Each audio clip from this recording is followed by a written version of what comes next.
Tēnā tātou e te whare. Kia ora tātou. Morena, kia ora tātou. Tahi anō te wā, kia ora tātou. Ka pai. Tēnā tātou.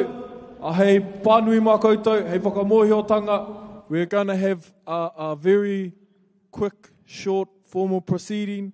We have some representatives from Rotorua Intermediate who are going to gift a taonga in honour of Koro Alfred Webster, monarch of Te Whānau Epiha, but also a true figure here for Kapa Haka in Te Arawa, but also Aotearoa Whānui. So I'm going to ask our representatives from Rotorua Intermediate to please make their way to the stage, and also a representative from the Te Arawa Primary School, Kapa Haka Puari, Rauri Wihapi, to come to the stage and accept this taonga. Hei whakamohiotanga tū kia koutou e te whare, before we kickstart into our karakia, and then we let the party start. Nō reira, tēnā koutou, kia mautonu mai.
Tēnā koutou, ngā tohu ngā taki karakia, o tira koutou te whānau Webster, te whānau no Rotorua Intermediate anō hoki.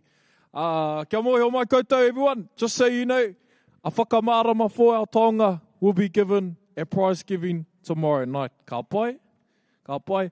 Morena kia tātou. Ko tai anō te wā, morena kia tātou. Morena, oi.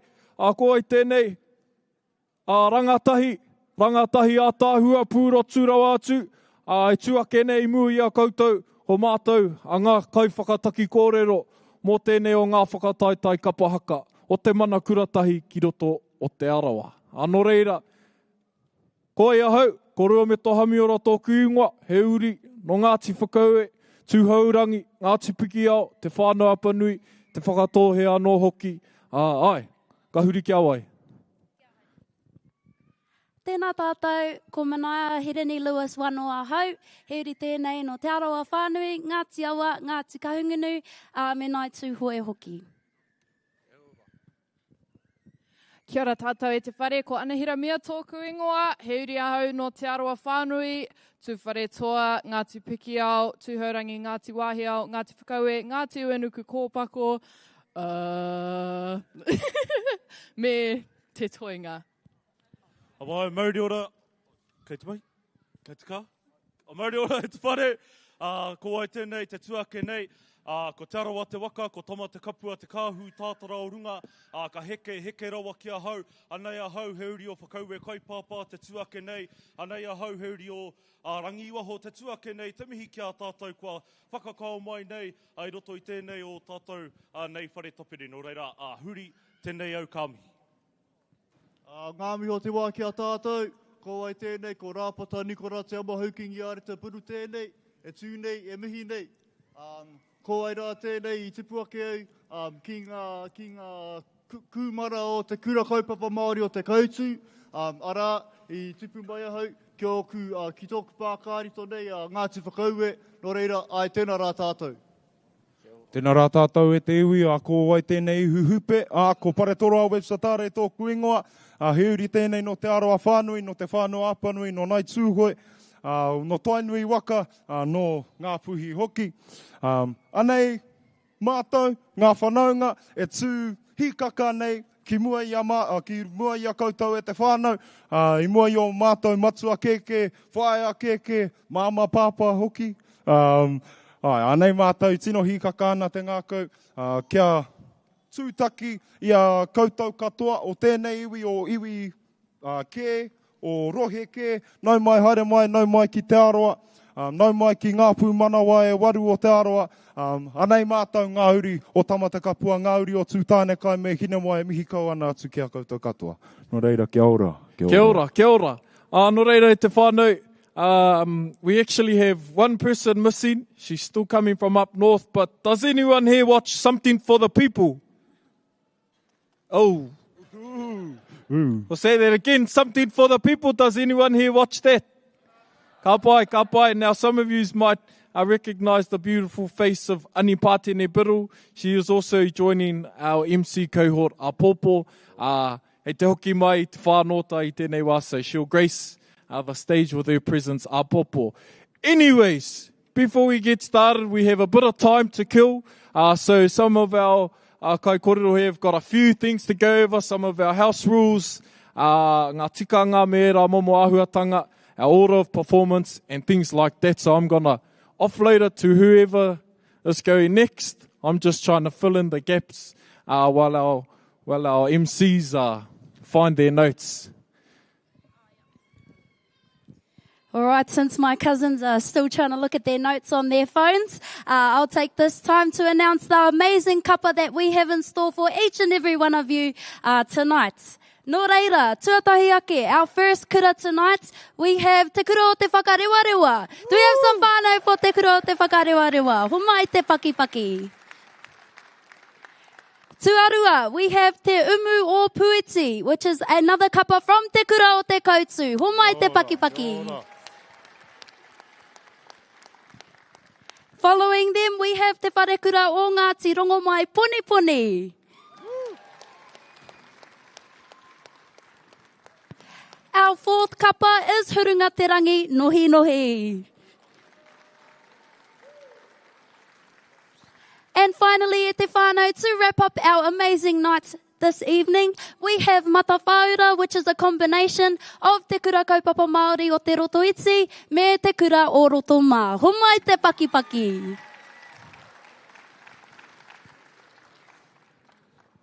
Ka pai tēnā tātou te whānau, rawe te rongo i ngā ropu kātū mai nei, ki te kauhanga o te riri, te kauhanga o ngā mahi a rehia o tāne rore, anō reira tēnā koe a manaia i tō whakanui ngā kapa kātū mai i tahi ahi pōnei. So before we start, kia manoa nui mai, ka tahi anoa hau kia titiro ki te doc. Me te mea hoki, ka tahi anoa au ka tai mai. No reira, tēnā tātou, kia manoa nui mai. I'm just reading off the notes. No reira, mehe mea he ahi ka puta o mātu ki ngā kuaha o reira putatu ki mua I tēnei whare tapere, ara e tehi reira. You know what? If you see an exit, run for it. Kaore au te tino mōhio kei hea engari, kei te mōhio tātou mehe mea he putanga haere atu ki reira, kia kotahi atu ai tātou I mua I te whare tapere nei. Mehe mea he ropu ka tū mai nei I te ātāmira nei. Kaua e kōrero tēnā kia ngū te whare whakawetohia ngā waia. Kaua hoki e puta e kuhu mai anō. Mehe mea ka puta koe I te whare nei, me noho ki wahora, me tatari, kia mutu te kapa I mua I tō hoki ngā mai. Rāpata he kōrero hei piti atu ki tērā. I te tuatei hei whakapākehatanga.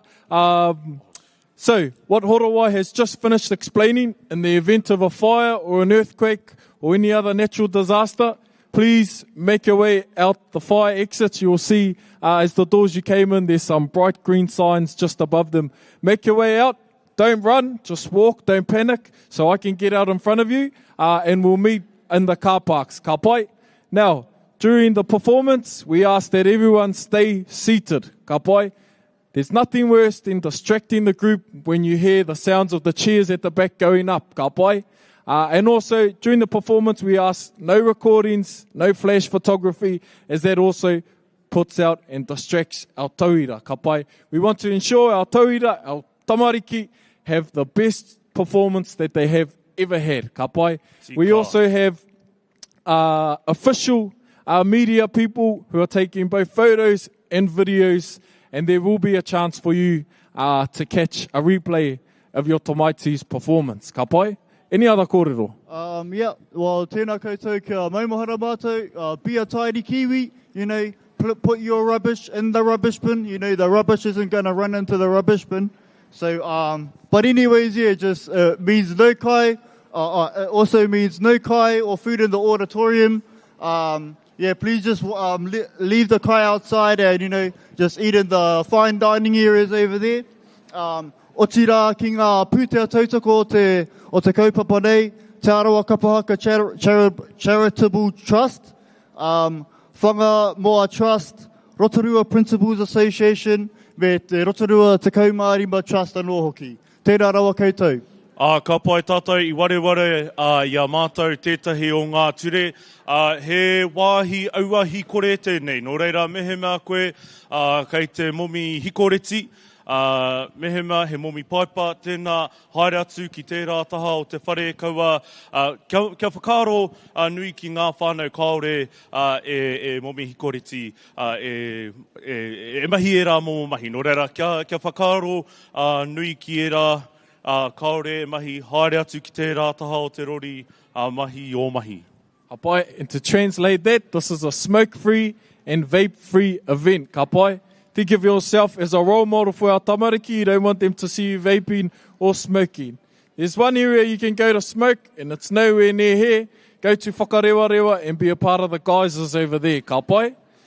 So, just want to take a chance to introduce our judges for this evening and our pōpō. Ka timata ki ngā wahine, ko rangi pō, ko te rau, ko Philippa, Ātera, Grace, Faith, Kahumako, Te Raipine, Tiro, Simone, Kiri Waitingi, Te Ngāwari, and Leila. Ko era ngā kaiwhakawā wahine, ana ko ngā kaiwhakawā tāne. Ai, paki mai. Ana ngā kaiwhakawā mo ngā tāne, Bronson, Michael, Mātene, Ngātara wāhi, Wirihana, Hōhua, Henare, Tairoa, Matehaere, Arapeta, Tom, Wāta, Anaha, Rātou ko Karaam.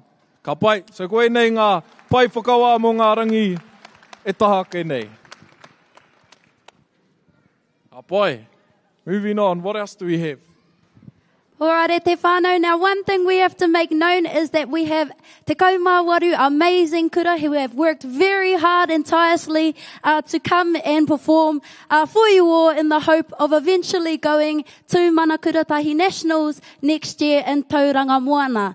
So before we go into more yapping, if we could all just please give a huge round of applause for all of our kura who are going to be partaking in this event. I want to take some time to acknowledge our sponsors for this event. We have Te Arawa Kapa Haka Charitable Trust, Whangamoa Trusts, Rotorua Principals Association, me Rotoiti 15 Trust. Without these trusts, this event probably wouldn't be happening. So can everyone hold my te pakipaki mō te rā? Also, whānau, we do have a VIP section, aka the kaumātua section. If you are a kaumātua, you're more than welcome to sit in that area, or if you do have an allocated seat for that specific VIP area. All right. Also, if you have a baby under 3, you will have to keep them on your lap. All right, not on the seat next to you unless you bought your baby a seat. That's obvious. All right, but also, our tamariki who are playing around on the seats, please don't drop any of the seats because it is really loud, and again, it is really distracting when our ropu are up here and all you hear is bang, bang, bang, bang, bang, bang. All right, but other than that, whānau? Hapai, yeah, we still actually got a bit of time until our first group, so what I thought we'll do is play a little game. You can do it standing down or you can stand up if you want. Right, stand down. All right, stand down. Sorry, sitting down. Kare. So it just goes like this. Ka pai, we're going to go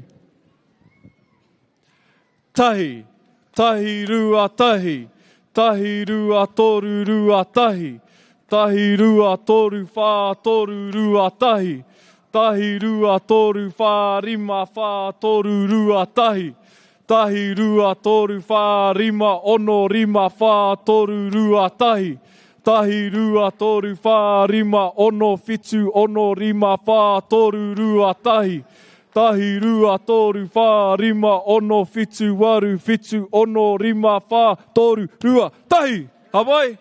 Kia ora rua meto, kia ora. That's the first time I've ever gotten that right, actually. Hawaii. So we'll go through it again. We'll have a couple practice rounds just to get everyone familiar with the rhythm. Ka pai. We're going to start at tahi. We'll go slow and then we'll pick the beat up. Ka pai. Toru whā tahi, tahi rua tahi, tahi rua toru rua tahi, tahi rua toru whā toru rua tahi, tahi rua toru whā rima whā toru rua tahi, tahi rua toru whā rima ono rima whā toru rua tahi, tahi rua toru whā rima ono whitu ono rima whā toru rua tahi, tahi rua toru whā rima ono whitu walele. I didn't pass maths at school, as you can tell, so Aye. who else wants to count? Everybody count. Ka pai, we'll all do it. Ka pai. Okay. I'll count. Ka pai, Anehira's got us. Ka pai, toru rua tahi, timata. Tahi, tahi rua tahi, tahi rua toru rua tahi, tahi rua toru whā toru rua tahi, tahi rua toru whā rima whā toru rua tahi, tahi rua toru whā rima ono rima whā toru rua tahi, tahi rua toru whā rima ono whitu ono rima whā toru rua tahi, tahi rua toru whā rima ono whitu waru whitu ono rima whā toru rua tahi. Hey, ka pai, ka pai. Kia ora, kia ora. Ka pai. Wow, what a way to put us under the spotlight on the first 30 minutes of us doing Get the some jitters out. MC Get the mahi. jitters out. Should we try it faster? Oh, well, I opt out. I opt out before. Anahira, can you count that fast? Yeah, ka pai, we'll do it again, eh? Okay. Wait, I'm going to write it out so I can read it. Okay. Okay. Kwarite. Toru whā. tahi, tahi rua tahi, tahi rua toru rua tahi, tahi rua toru pā toru rua tahi, tahi rua toru pā rima pā toru rua tahi, tahi rua toru pā rima ono rima pā toru rua tahi, tahi rua toru pā rima ono whitu ono rima pā toru rua tahi, tahi rua toru pā rima ono whitu ono rima pā toru rua tahi, tahi rua toru pā rima ono whitu waru iwa. Oh no! Iwa. Almost. Ai, rawe. Rawe te kite ngā kai whakawā e ngā nāna. Ka pai, tauhua nei he wā tonu kia tātou ki te whakapau. Pare tōrua he kōrero au.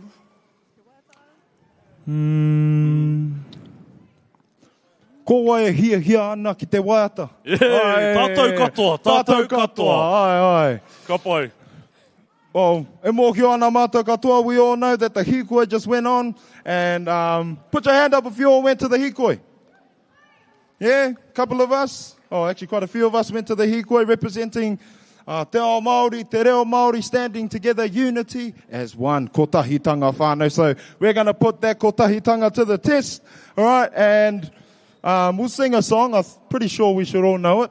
All right, pretty easy. We all sung it down there at Parliament as well. So if you know it, sing along, whānau. Tōku reo, tōku oho, māpihi maure a whakakai marihi. Nei rā te kaupapa, papa ko te reo Māori e. He tonga tuku iho no Ngāti puna, he pare kawakawa.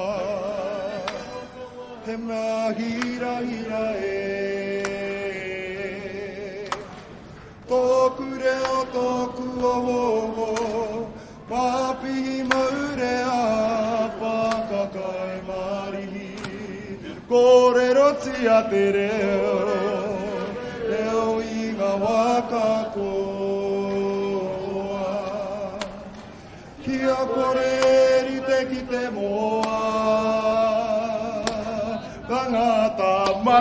Tangata mana motu ake. Tōku reo, tōku oho, māpihi maure a whakakai mahi. Kia ora pare tōrua. Paki mai te whānau. Ka pai te whānau, kia ora. Alrighty, te iwi, now our kura is ready to come on stage. Who is here for te kura o te whakarewarewa?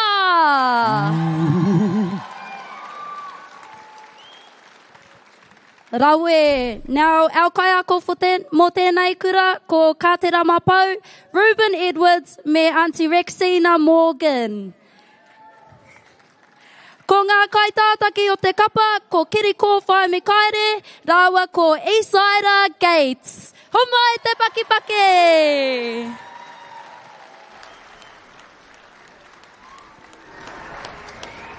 Ko te whakaeke, no Te Arawa mātou. A medley of well-known waiata in one performance, finishing with our most famous ngeri, Te Arawa e. Ko te waiata tawhito, me ti matai a Ngāti Roirangi. History of Ngāti Roirangi as he made his way to Tongariro.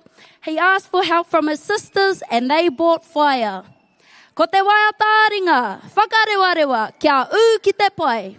This song depicts our school proverb, kia u ki te pai, what our school stands for now into the future. Ko te poi, waiata puanani. The puanani is a seed that is carried by the wind. It doesn't know where it will land, and only heaven knows where and when it will land. Ko te haka, rangitihi haka. We are the descendants of rangitihi. Ko te whakawātea, ko takupatu, a very well-known waiata, which has been around for over 70 years plus. No reira e te iwi kia haruru mai te whare, mō te kura o te whakarewarewa!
Anei mātaunga, tamariki mokupuna, atikaro, whakarewarewa, e mi atu kia, kaitai katoa.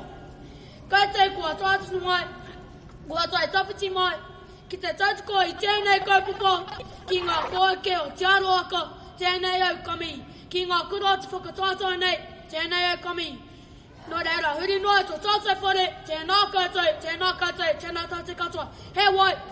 Me tīmata I a ngā Hurungaterangi piki te ake ai te tihi o Tongariro. Takinonia tana kiri te mata, ka ue atu rā ki ana tuai, he ki ahari a mai, te ahi te wāpai, ngā ki angata rā te hiai.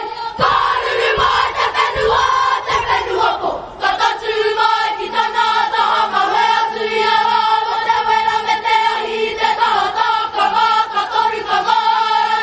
Rai hara te mama, waki te whakarewarewa, te tūma te ope tauma, o wāhi o we. Mātū wai a hau ki rungai a te whakira. Ki a mārama te titi o ki whakātūtū, I mate I a Hurungai, tuku I a hatu patu ki a ke te au, aroto ātama e ke te rerenga wai, kaukau o ngā tūpuna mātua, me huri kakarunga ki papa, wharanui ki a tona takuringa ki pare kohu, te aha ki tanga te iwi e. Kia hi koe au kokoro tia.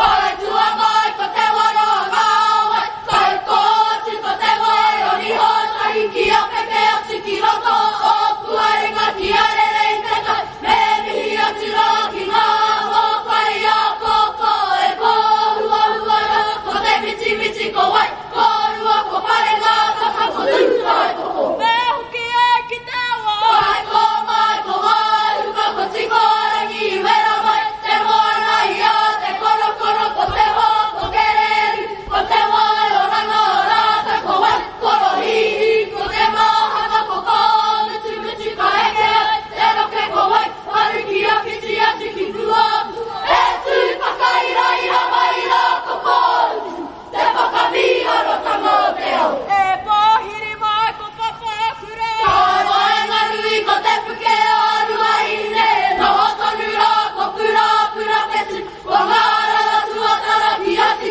karo atu rā, e tū ana au I te take a pātu rā. Ka rongoia te kūpete ko te mohanga tērā, o tū o hono, ki ati pi atu rā, ki te tūranga o te tukutu, me whakatata ki te ana tū ki te rangi. Ka te tera whakararo. Ki te angarata te pāraka o te whakane ki atu, o to te kahua mai ki te auero. Ko te rangi a niwa te mahu e tanga o ngā puna tāpiko I wai, hangai wara e tarawera. Tū meke tonu ai. Ki te kiri, ki te mimi, ki te wai, o pare whārangi ki a whakatā mai au, ki roto ka napa ki a pū, I a te kanohi te hai, me hoki au ki te pā te pūria. Ka whakaru o ki taringa ki te tangi o roto pio. Te oki o te tini me te mano, kūana mai ko te aranui a umo. Takatoi hara o te aranui, hei tohu ma te rai, tau ora tōrua. Te mana tērā I kau ki ai hara e hine moa. Te ia te rata wai o tū Hurungaterangi e koko ia e ana e.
te iwi e I oku kia mai hoki ki te whakatauki Kia uru ki te pō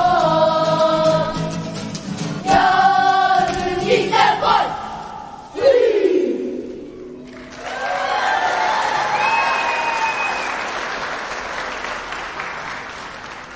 Ko te ronga ki ngā poi.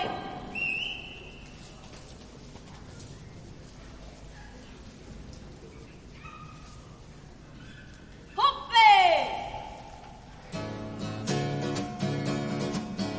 Neira, timata!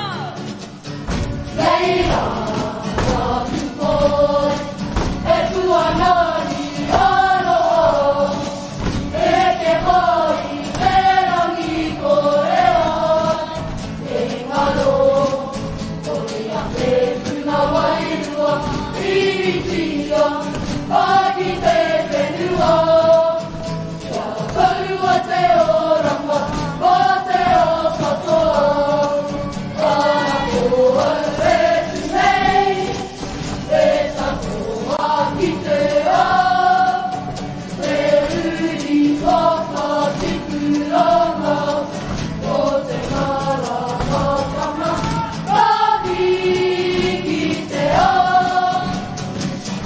Tēnei kuarani tua tipu Tua tua wai Tua parua Kai kei te kuarani E ware huai E take oranga Ano taku Kia e tia te a I te rangi mari e Ake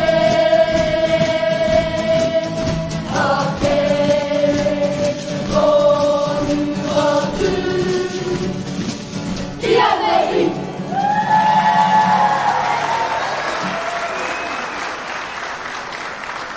Ko te ronga, ko kia ngā poi.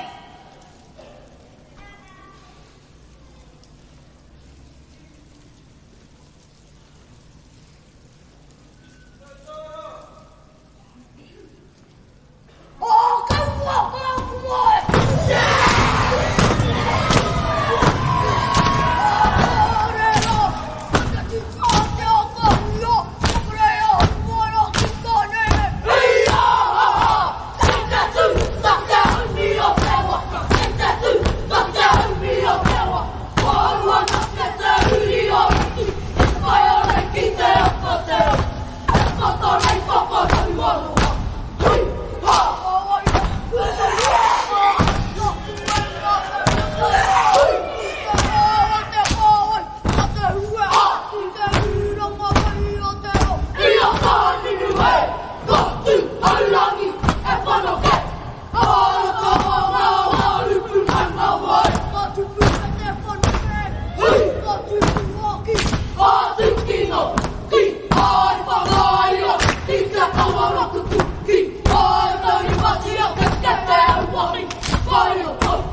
Ngāti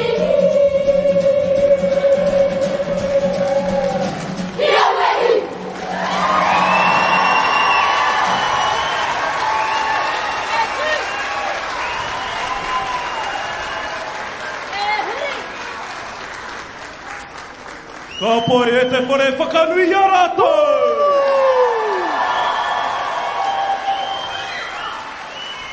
Ka poe, a kua waimari e ngā kapa katoa, kua waimari e tātou, ai tēnei rōpū kua whakatūhera mai nei, ai tēnei papa whakataetae, ai te wikena nei, no reira, ka mihi anui koutou.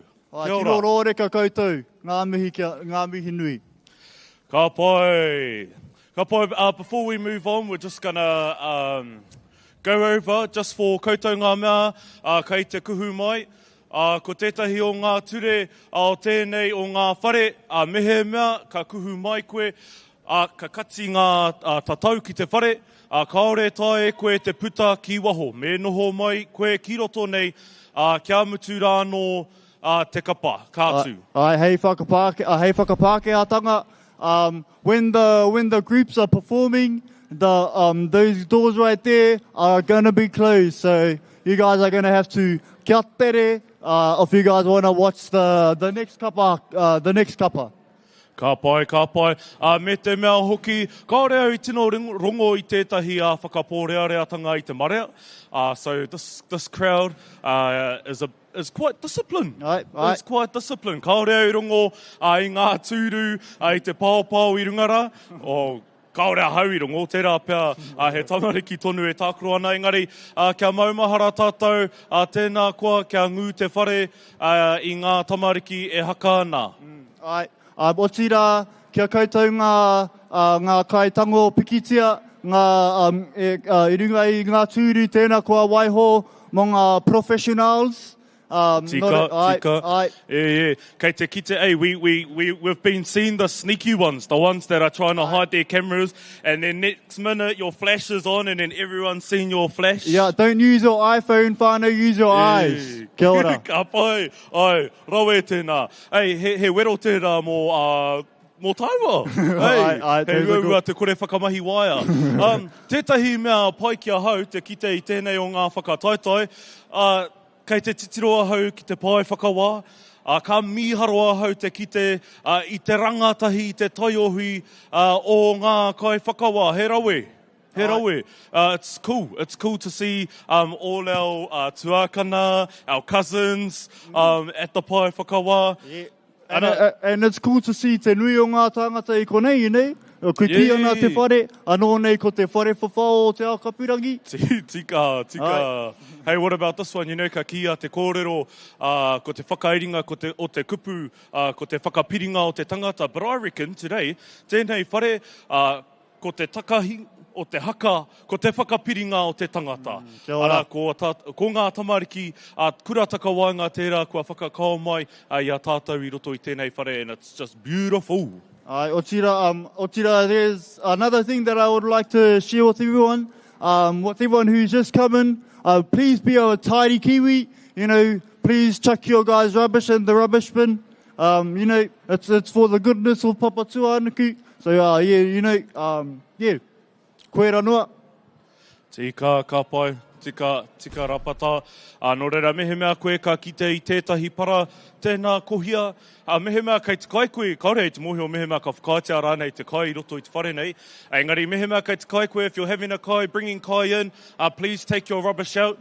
Makes it easier mō tērā hunga ka noho mai ki te whakapai I muri, I ngā mahi haka. Kei te whakapau wānoa, maua ko rāpata I tēnei wā, and we can't sing. Nō reira, maua whakapāha nui ki te marea. Tērā hunga mehe mea kei te puta koe, kia tere te puta, mehe mea kei te kuhu mai koe, kia tere te kuhu mai, because as I said, once those doors are closed, you're stuck in here or you're stuck out there. You can't come in and out. Well, kaore anō te ropu kia tai mai, engari, tērā pia, ka tīmata ki te whakamārama I ngā kōrero mo te ropu. Ka pai tēnei ropu kātū mai nei, ki te papa tātaki, I ngā mahi, a kuima koroma, he kapa no te kura o te koutu, ko tōna ingoa, ko te umu o Puiti. Kia ora. Ka pai, tika, ko wai te hunga kua tai mai nei, ki te mātaki, te kura o te koutu. Paki mai whānau. Ka pai. Rawe te rongo. Ka pai ko ngongo taha te tūpare hua o te wai kaukau, e kia nei ko te rotorua nui a kahumata momoi. Ko Te Arawa te waka, ko Ngāti whakaue te iwi, ko te umu o Puiti te marae, ko Matsua Tonga te whare runanga, ko ngā pau rāhui te wharekai, ko te koutu te papa pākuha, ko te ririu, ko kārenga, ko Hinekura, ko paretera, ko waoku, ngā kuia, ngā kaitaki o te whenua pākuha o te kura. Ai, ko ngā kākahu i te matapihi o Matua Tonga, taku mata ho ki te ao whānui, he whakarei i te kahu ki te kahu kura nui. He whakahono i te taukāia o te aroha, i wainga nui i te tuakana me te taina. Nei rā ngā purapura tuawhiti o te kura o te kautu, e whakamānau atu i te tū o tānerore me hinerehia. E whakatairanga ana i ngā mātāpono a kuima, a koroma, ka mutu, he whakatinana i ngā mātāpono o te aho matua. Kia tūpakari, tūrangatira hei raukura mo tōna iwi. Ko te Kapa Haka tērā, kua titia ki te whachungākau o ngā tamariki o te kapa nei. Nā, whai anō tēnei rōpū, i whaka kaupapahia, e te whānau me ngā tamariki o te kura. Tēnei kapa, he kapa kura mana pau, i ngā pui aki o te hunga pēpere kou. Anei ngā manu pīkari, me ngā manu pīrere, e pīnei ngā taonga whakaraukura, a kuima, a koropa. Te kaunga ki o ngā kōrero, mō te ropu, it's like we changed the comp into manu kōrero, Kia ora, after that. Roa, engari pai te rongo i ngā kōrero mō te kapa. Ko ngā kaiako, ko ngā pauako mō tēnei kapa, ko Staja Berry Wood, me te whānui o te kura o te koutu. Ana, nō reira, mehe mea ka kite i ngā whānau, mihi atu kia rātou. I te mea he ua tēnei mahi nei te whakarite i tētahi kapa mō ngā whakataetai. He mahi nui, hara i te mea hoki ko te tū, ko te tū me te reo waiata, noiho tā ngā whānau ka aro, he nui ngā mahi waho atu i tērā, ko te whakarite ngā kākahu, te whakaoho i ngā tamariki i tata, te kaue ia rātou ki ngā whakaharatau, he mea ua rawa atu tērā, te whakaoho i te rangatahi. Ki ngā kaitātaki nai nei? Kei te tatari tonu ki a rātou, nō reira ka tatari ki ngā taitātaki. Kua rite. Oi, kua rite. Ko wai ngā kaitātaki. Kaore anō kia rite whānau, kei te pai tērā. Nō reira, kei te kite tonu i tētahi, i ngā hunga, kuhu mai ana. Ka pai, just for those ones who have come in, we're just going to go over our house rules. A rapata hea e rā ture kua whakawhariki hea e tātou. O māku e whaka mahi e tātou. Well, rapata looks for some. I'll reiterate what I've said. Mehe mea ka puta koe i te whare, kaore tai koe te kuhu, te hoki mai. So if you're going out and the door's shut, you can't come back in. You're locked out. Nō reira kaue amu, me tai tō mua mai, I mua i te katinga o ngā kuaha. Me ngā reo, tēnā kia ngū te whare i ngā tamariki e tūana. Tamariki mā parents, can you guys please look after and watch your tamariki? Kaue pāupau i ngā tūru, i ngā grandstands rā. And kia mōhio mai te iwi, this is a smoke-free zone. You know, kaua e hawhawhare o koutou whaipa. Ki konei, haere atu ki te kiwahora, tūtaki ai tētahi security guard named Hone. Nō reira, And those are the best conversations, with the security guard. Yeah. Ka pai, nō reira, ka pai kei te kite, kei te whakarite te mai nei, te kapa, ko wai hikakana.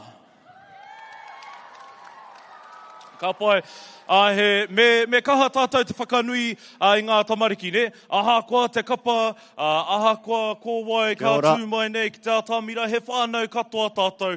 Anō reira, kia kaha te aki, te poipoi, i ngā tamariki, i o taua teina, ne? Ne rapata. O māua ko rapata teina, ka tū mai nei, kia kaha tātou, te huro, te whakakoakoa i te ngākau o tēnā tamaiti kātū. Ka pai, he kōrero au, hei whakahākoakoa i te marea. Tētahi mea, i nei tēnā koa e te whānau kia toro mai o koutou ringa. Ka pai, mehe mea, he hia nou, te torotoro i ngā ringa, i ngā waiwai. Kia kaha te whai mai, i a rāpata. Kia whakarite ai mo te rōpū whakahirahira nei. Ngā waiwai. Wiri i ngā waiwai e te whānau. O ringa ki roto, tō ringa ki waho. Ringa ki roto, ringa ki waho. He hoki ngā mahara ki te kōhanga reo. Pai mai aia, ka pai. Ka pai. Ka pai. Koe nei taua ka hikui. Ka hikui ki kuri pia. Nā. Ka pai. Tauhua nei kua rite, kua tatarite rātou, kia manoa nui mai, ka hoki atu tau, māua ko rāpata ki te kāinga, ka whakaharatau pia i etahi kōrero, hei whakakata i te marea. Te mea. Kua maroke te puna kōrero, kua maroke rawa. Engari, tātou katoa, kaore kore i haere ki te mahi, kōrero ki o tātou hoa kaimahi, nei aha kua kaore koe hia kōrero ki tēnei tangata, me kōrero ki tērā tangata, ana ka pau te hau, engari aha kua tērā, ka mene tonu tātou, ka mene tonu tātou, ana, ko te pai ngātu tēnā ne, aha kua taha, he pai te tukumihi atu ki te tangata. Hey, we were talking about that the other day, the power of a hello e te whānau. You know, because, if you, the power of hello, of saying, if you say hello to someone, you might not know, that might be the only hello he gets for the day. Tika, and sometimes it makes your day, when I get a hello, for example, from a random person, it makes me feel better. I'm like, man, say hello to me? Kei te kita mai te tahi ahau. Kei te kua mihi mai. Ka pai, kei te kite kua kati I te kua. Every time I see small signs that we're closer to a rōpū coming on stage, I get so excited. Kia ora. And kei te kite au, kua kati ngā kuaha, anō reira mehe mea, kei roto koe I te whare, ka aroha, kua kati ngā kuaha. Nō reira mehe mea, kei te hia mimi koe, me mi apea te tarau. Ka pai, I tēnei wā, ka whakanui tātou. I ngā kaitātaki, o tēnei kapa, ko te kaitātaki tāne, ko moko nui a rangi savage. Ko te kaitātaki wāhine anō ki, ko kahurere ao me kua boots. Ka pai whakanui a rātou e te whānau. Ka pai koutou.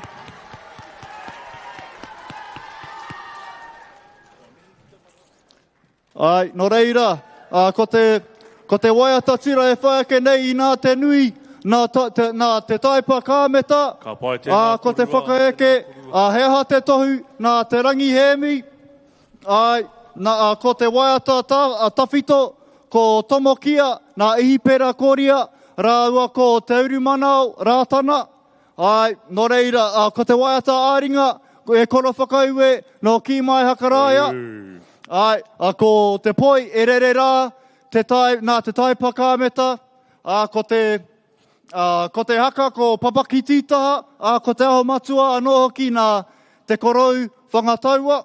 Ko te whakawātea, whakarongo ki te reo, no Beverly kāmeta, no reira, e te iwi, haruru mai te whare. Mō taumu a Puiti!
te whai te tū hai te pū.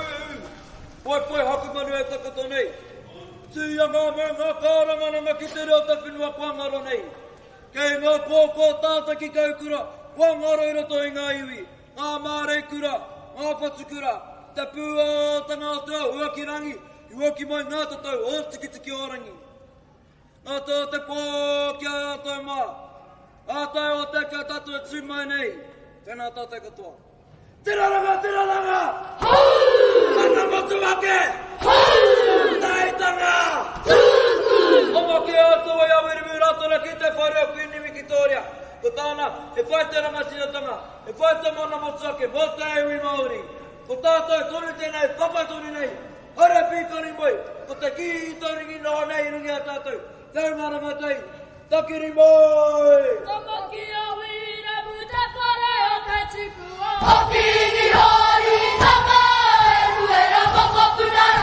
Hei awe ki kāria, nāna me tutu mai, te tiri te awai, tangi me te mana motu ake o te iwi Māori. E tō perua nei, e te kāwana tanga, e tō e toko ana, e ngā me Māori o te kōmi. Mia te honu tire, waka te perua kāngaro takura. Ki te pōruri, ki te pōtangata, ki te alarai ane, tu kai pōne te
Ho mai te piki paki paki, mo te kura o te kautū Poniponi. Kia ora, tamariki mā.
Ho mai anō he piki paki paki, mo tērā rōpū kua heke mai i te ātāmira, i ngā tamarikira.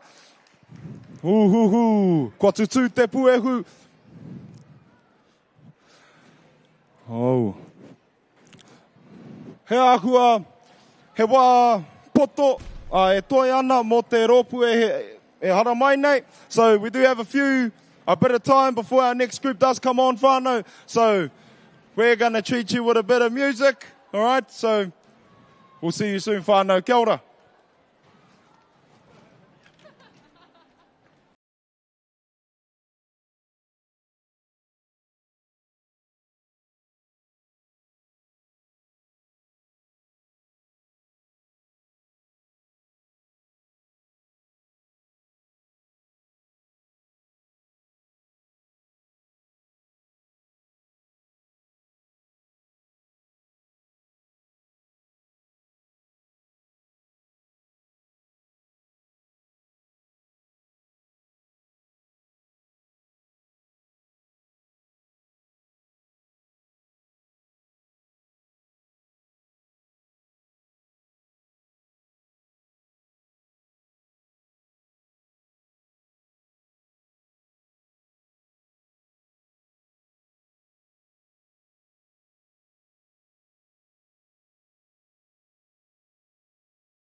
All right.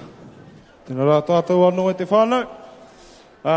We still got a bit of time until the next rōpū does make their way on stage. All right, but we do have like an envelope, a small envelope with tickets in it. So if you have lost tickets and you need them, and they're in a small envelope, head on over to the side of the stage, whānau, and that's where you'll pick them up. Ka pai. We'll just go over some ture for the new people that are just coming in now. If there is a fire or earthquake, e rua ngā putanga, there are 2 exits, one on the right-hand side and one on the left-hand side. What else is... All right, so those are our fire exits, whānau. Also, when there's a rōpū on stage, when there's a kura on stage, if we could please just stop the talking, or be as quiet as we can. In between items, that's when you can cheer as loud as you want, say, go my baby, all those things. All right, but yeah, just while the group's performing, while they're singing, even the soloist as well, if there are a few solos in there, try to refrain from getting too excited, because I know some of them are your friends, some of them are your sisters, brothers, whatever, cousins. And it is really exciting seeing them come out of their comfort zone and sing by themselves. So just sit there, wait till they finish, and then give a little bit of a clap. All right. Also, if you're sitting up on our grandstands, try not to push the seats down, just because they do make a really, really loud bang.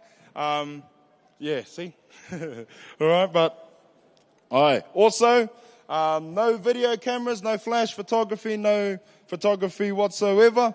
Aroa mai whānau, the flash and the recording itself does distract our tamariki on stage and can make them have a bit of a poor performance if they do get a bit distracted. Might miss a move, might miss an action, might miss a word. It's only those little things, whānau. We have, if you want to watch a replay of your Tamaiti's performance later, this event is being live streamed on Facebook. I believe the page is something along the lines of Te Arawa Kapa Haka Primary School Regionals. So if you Google that and that doesn't come up, then try it in a different order. And if that doesn't come up, try it in a different order again. And then you should be able to find the live stream link on there. Hold on. Also, whānau, he wahi au wahi kore. If you have been here from the start, you would have heard that already, but just like my cousin said, for all of our new ones who are making their way in, we are a smoke-free and vape-free event. So if you would like to go out and do those things, all right, you're more than welcome to head on outside our door, head down the road, head past the arches, keep on going, go down to Macca's, all right, and go a bit further than that, and that's where you can have your smoke and your vape. All right, just keep it away from our tamariki at the whānau. That's the main thing. That's the main thing. All right. Also, be a tidy Kiwi. If you have any rubbish, any lollies, any chocolates, any chip packets that are just lying around, even if it's not yours, just pick it up at the whānau. It makes our job easier at the end of the event. But yeah, be a tidy Kiwi whānau, he tidy Māori. No kai is to be eaten anyway in this auditorium. So if there is rubbish, there's already a rule broken there. All right, but just a few of our sponsors.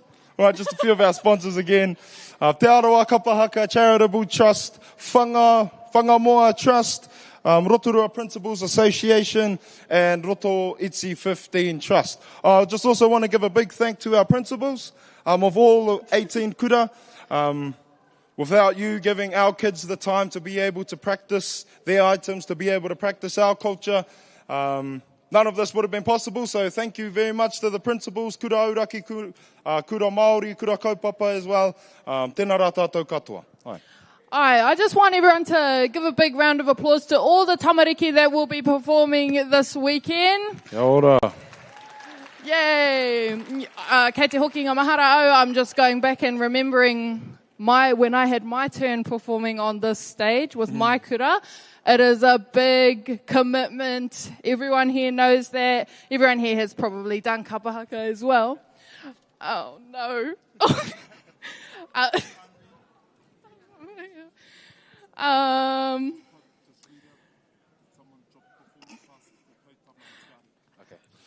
All right, whānau, so that envelope that was over there. Did anybody drop performance passes for Pautama and Tiare? All right, over here we found Found somebody. Sold to you, bro. Over there, just on the side of the stage, whānau. But yes, if we could please just remember all of those ture that we have just said, whānau, they are really important because it affects everyone, not only the crowd, but more especially our tamariki on stage. This is their day, this is their time. They've spent countless weeks learning their bracket, learning their words, learning their items. And even if they got brothers and sisters, cousins in another group, can't sing it with them, can't practice around them. So it does get pretty hard in those really, really competitive Kapa Haka whānau. All right, so, yeah, tū whānau. Got anything else to say? Kyle? All right. All right, whānau, so we still do have a bit of time before our rōpū does come on stage. I will just reiterate, though, our VIP section / kaumātua section is reserved for our kaumātua and our VIPs as well. So, just our kaumātua, and if you're allocated to those seats, then you can sit there, but otherwise you will have to either sit on our grandstands or on the seats at the back that have nothing reserved. All right, whānau. Kia ora. Kia ora. Not really. All right, so what we're going to do, whānau, is we're going to, just to kill time, I'll just sing a bit of a song. You can sing along if you want. You don't have to. You don't have to sing along. All right, but me whakaroa I te tuatahi. Hea te waiata. Hea he waiata. Pirangi koutou ki te waiata. Tamariki mā. Kau? Ui. Kauri pirangi te waiata? Kei te pai. He mea hari koa. Ka pioi oi e tohu aroha au ka inga. E oki maira, kia ki te atu i tō iwi e. E rota ana, e kata ana maira. Whetero, pukana whetero mai te ihi o mātua. Kia ki te atu ano, i tō atahua e kanapara. Pupuhi ai te hau, ka pohi aku roi mata. Ka pioi e tohu aroha o ka inga. Ka pioi e tohu aroha o ka inga. Kia ora. Bit of a gap filler there, whānau. Got more gaps to fill. Yeah. So, as you can tell, whānau, those of us that are in the crew, I guess, for the MCs, we are quite young. I can speak on us. We have actually only just left school about 2-3 years ago, so we're still in that young generation. No, we're still a part of that younger generation, but it's amazing to see the caliber of skills that our tamariki have nowadays. Comparing us to when we were in their shoes, which was years ago, about 8 years ago. That's when we were sitting down there, we were watching all the other intermediate groups, we were going, oh yeah, I'm going to beat that group. All right, but that's all the fun part about it. And yeah, just seeing the caliber, like that little solo poi that our little tamariki, or that our little girl done there at the front. Oh, beautiful. All the little foot flicks and everything. I wasn't able to do that when I was young. All right, but I thought I was good. And now, just looking at everything, not only in our iwi, but in all the other rohe. All right? No, all the other rohe and throughout the entire country. It's amazing to see our culture flourishing and being turned into what it's meant to be. All right. Ooh. It looks like they're slowly making their way up onto our stage. Right? Yeah, should we do that now? Oh, I don't have mine. All right. Who here, ko ai kua tai mai ki te kite te Wharekura o Ngāti Rongomai? Woohoo! Ko tēnei te tīma Nohinohi no te Wharekura o Ngāti Rongomai. Oh, anei. Ko ainei, ko ngā kaitātaki tāne, ko tā whirirangi te rangi, rāua ko Rongomai nui tā Hurungaterangi moke. Ko ngā kaitātaki wahine, ko re rei ao te rangi rawa, ko hine haka tahuri o rangi. Ko ngā tutors o tēnei ropu, ko Kura Marsden, Petrina Bates, te Kāhuirangi Webster, rātou ko te Kahuraukura te rangi. Oh, anei. Kia ora. Do that, like that bit. Kia ora. Ko te pepeha o te kura, ko Matawhaura te maunga, ko te korokoro o Ngāti, te whakaruru, toko pā ngā awa, ko te roto iti ki te ai e ihenga i ari ki ai a kahumata momoi, te moana, ko rā kei ao te whare tūpuna, ko ngā pūmana wae waru o Te Arawa te whare wānanga, ko mārua hangaroa ko te awa i taka pūwhaia ngā whare pātaka o te ora, ko tapu ai kura, ko te hiu kura ngā marae, ko Ngāti Rongomai te iwi. Kia ora.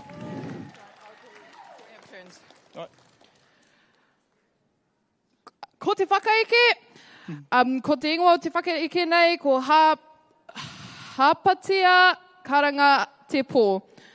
Nā te Aranui Williams, rawa ko Tukitirangi Curtis i titoa. Ko te mōtea pū e ia, ko te kai tito irirangi te aki awa.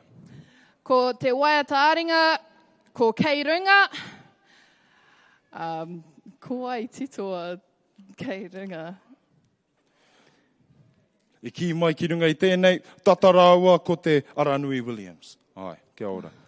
Poi, e te iwi, Tukitirangi Curtis, nā Tukitirangi Curtis te rā waiata, te haka, he kura a iwi, nā Tukitirangi Curtis, hoki i tito tērā haka, te whakawātea maranga mai piki au, e tō. Ko tēnei rōpū e whai ake nei e te whānau, no te iwi o Ngāti Rongomai, ko wai atu? Ko wai atu? Ko wai atu e te whānau, ko te Wharekura o Ngāti Rongomai, ngā Nohinohi.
pi ki paki paki, mō te Wharekura o Ngāti Rongomai, Poniponi! Ka rau e tamariki mā. I bet there are a few crying whānau members in the crowd just then. Meitaki māta. Meitaki māta. Oh, nō reira e te whare. Man, I don't know about you and I, but when I grow up, I want to be as confident as they are on stage. Definitely. The next time I might need to watch back. Te Arawa is definitely in very good hands for the future e te whānau. Oh, Watch out te absolutely. matatini. Here they come. Watch out, Kura tuarua. Oh my gosh. Te Wharekura o Ngāti Rongomai, breeding them strong. Nohinohi, Kura tuatahi, Kura tuarua, right through to the Te pakeke katoa, ropu. te katoa. Oh my gosh. Matua tuki, whae renata, whatever you're doing, it is working. Yep. Apa e te whare. So, we actually have a bit of time until our next ropu, ngā nohinohi no Hurungaterangi. So what we're going to do, while everyone makes their way out, whānau make their way back in, we're going to ask our DJ to play some sounds to kill some time. Tēnā tātou. Kia ora.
Ai, tata, I te ana tā mātou kapa haka e whai ake nei.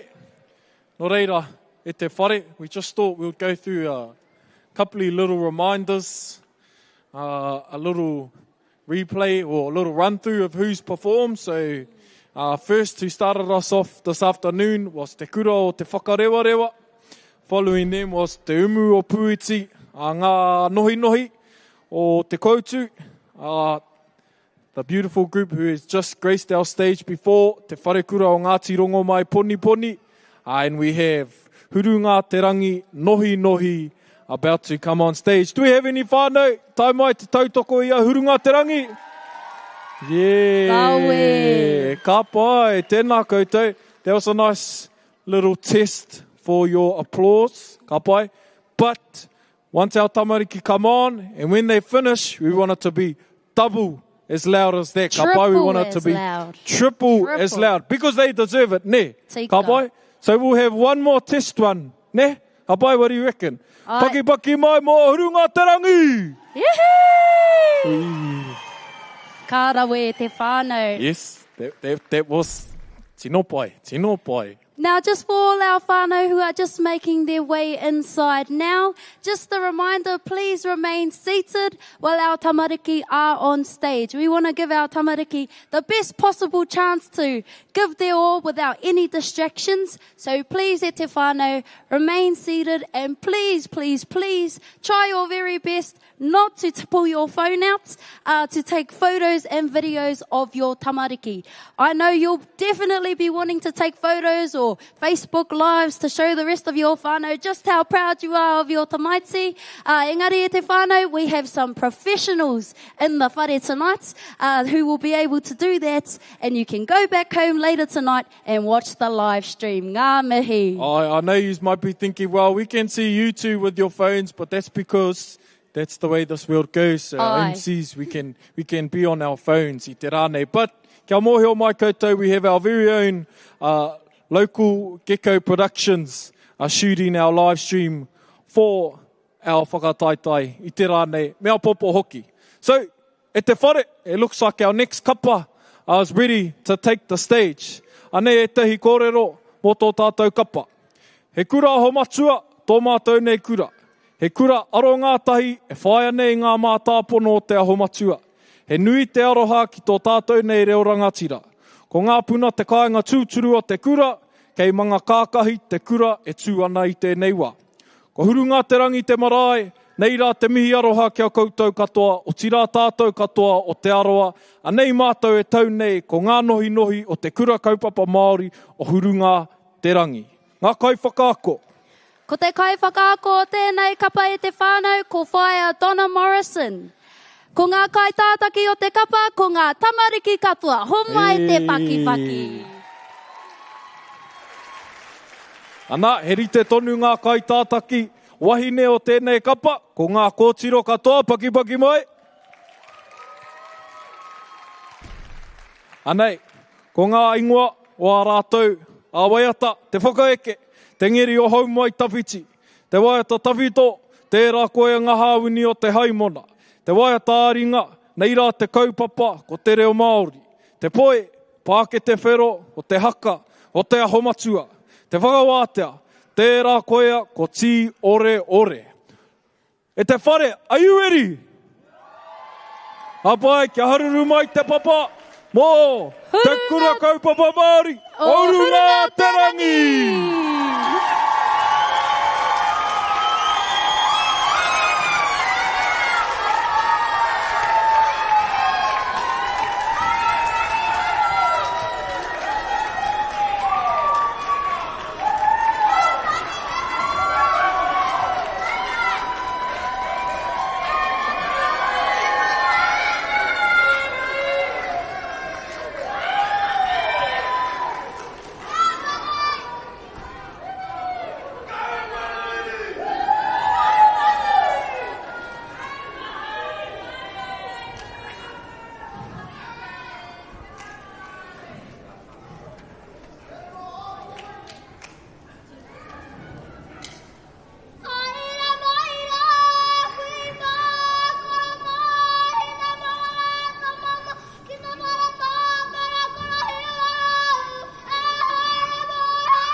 te hunga mate, ko e he atu ki te pō, haere, haere, whakangaroa tūra, kia tātai te hunga ora, ko whakarau ka mai nei, ki tā rui te tuanui o tāne whakapiripiri, nei rā ngā mokopuna o te kura kaipaku Māori o Hurungaterangi e tūna, no reira, tēnā koutou, tēnā koutou, tēnā koutou katoa.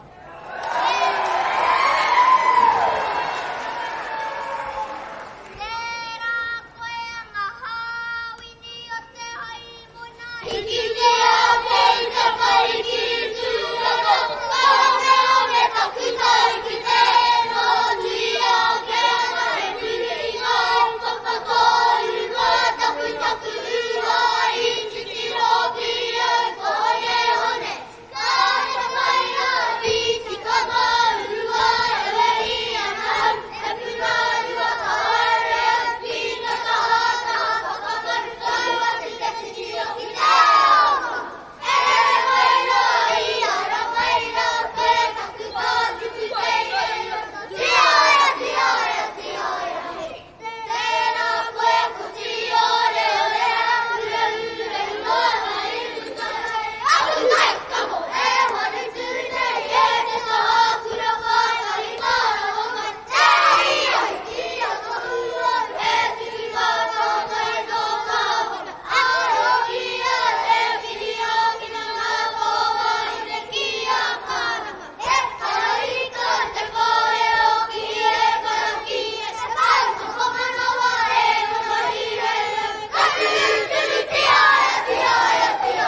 Ko te haka tukua.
he miharo hoki a nei kaihaka. Ai, tautoko. I know for sure that these tamariki, the only thing they're going to be asking for is a McDonald's after this. And I kid you not, the Rotorua McDonald's drive-thru is going to be packed tonight. All three McDonald's drive-thrus. Ka pai te whānau, nō reira, ka tukuna koutou, te paku whakatā, me he mea me haere ki te wharepaku, and we'll just wait for those who are coming in to come in, settle down. Kia ora. Oi, all right, whānau, me and Horowai will be back. We're just going to hand it over to old Mr. DJ, all right, DJ Skrillex. Now.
Ka pai e te whānau. Make some noise if you're here to watch Matawhaura. Woo! Rawe. Rawe te kite I te hīkaka o te marea. All right, so, tēnei kapa, it's made up of 2 kura. Te kura kaupapa Māori o te rotoiti, and te kura o roto mā. No reira, whakanui anō e rā kura. Ka pai ko te pepeha o tēnei o ngā kapa, ko Matawhaura te maunga, ko te rotoiti, me roto mā, ngā wai kaukau, ko Te Arawa te waka ko Ngāti piki ao te iwi, ko ngā kai whakahaere o tēnei ropu, ko te whānui o ngā kura, ko ngā kai ko te kai tātaki tāne, ko te katoa. Me te kai tātaki wahine, ko te katoa o ngā kōtiro tērā kātū mai nei, ki te atāmira, ko ngā kākahu kaore te mōhio mehema, nā Ngāti hine kura, enei kākahu rānei, he mea whakaahua I ngā kōrero, I ngā whakapaparanga maha o Ngāti hine kura, engari kei reira e tohu mai ana Ngāti hine kura mō ngā kākahu. Ka pai. Ora. Ka tūhono ngā kura e rua ki te kawe mai ngā pūrākau I ngā herenga whakapapa, herenga whenua o tira, ngā uria Ngāti piki ao ki te mura o te ahi nei. Kua roa te wā, kua tū mātou hoi anō tēnei te whakatau atu nei. Me mihi kā tika ki o mātou pakeke, nā rātau te ara I para kia tai te waka ki uta. Kei aku nui, kei aku rahi, kei aku whakateitei ki te rangi, e mihi ana. Ka pai ia tātou e tatari ana, we just got to go over, e rā ture, aha koa ko te rōpū whakamutunga tēnei, kia kaha tātou ki te whainga ture, kaua e oma haere, tamariki mā, mehema kei te tū te tei kapa, kia ngū te whare ia rātou e tū ana. Ka pai, mautera. Kaore hau te mōhio hoki. So, kei te ia paretoroa e rapu ana I ngā notes. We're so Māori, eh? So Māori te tū. Well, that's how we like it. That's how we like it. Hey, not a good idea putting us to. We're the ones that didn't read the notes. Engari, yeah. So, ka pai, ka whai tonu I ngā whakaritenga I ngā ture, kua whakawhāriki hia e te komuti, e ngā kura, phones, no phones, kei te kite tātou I ngā rama, e pia tātou mai ana I ngā tamariki e tū mai nei. I know he uaua tērā ne, kua hau hoki tētahi, kua hau hoki tētahi. I can't be a hypocrite and stand up here and say, me pēnei, me pēra. Kua pēra hoki a hau, and I've had that embarrassment too of my flash going off when the lights are dark. Engari, me ngana tātou te whai ngā tikanga, kua whakarita. Hei pāinga mō ngā tamariki e tū mai nei. Eke mi tonu. Found the notes yet? Kau re anō. Wow, I feel like it's every time it's my turn, eh? I've always... Well, ka raru me pariro, eh. Yeah. Ka pai.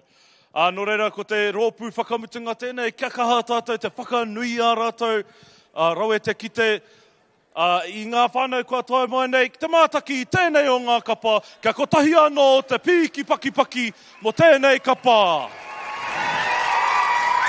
Matawhaura!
Kai ta pare o kore toto, kai pare tai ka pako ka piki awara, kai a wata fau, te ko ka ka piki wara, a te wā tū wara, ko ka pai wēnei, a ka wata puarangi, tū, paia, aha, tū tine whiti whakamaua, kia, kaina! Kaina!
Ai, ka pai tātou. Woohoo! Wā, te rōreka o tēnei rōpu nei. He tū a tāhua, ka pai. No reira, e te whānau kua tai ki te mutunga o te rangi. Ai, no reira, e mihi nui atu ana ki a koutou. Kua tai mai ki konei ki te mātaki i enei rōpu e ono. E mihi nui ana ki a Whakarewarewa o tira ki te emu o Puiti, ki te Wharekura o Ngāti Rongomai Poniponi, ki a Hurungaterangi Nohinohi, ki Matawhaura anō hoki. Tēnā rā koutou, mō tō koutou whakapetongoi, nā koutou I takahia mai te papa, tēnā rā koutou.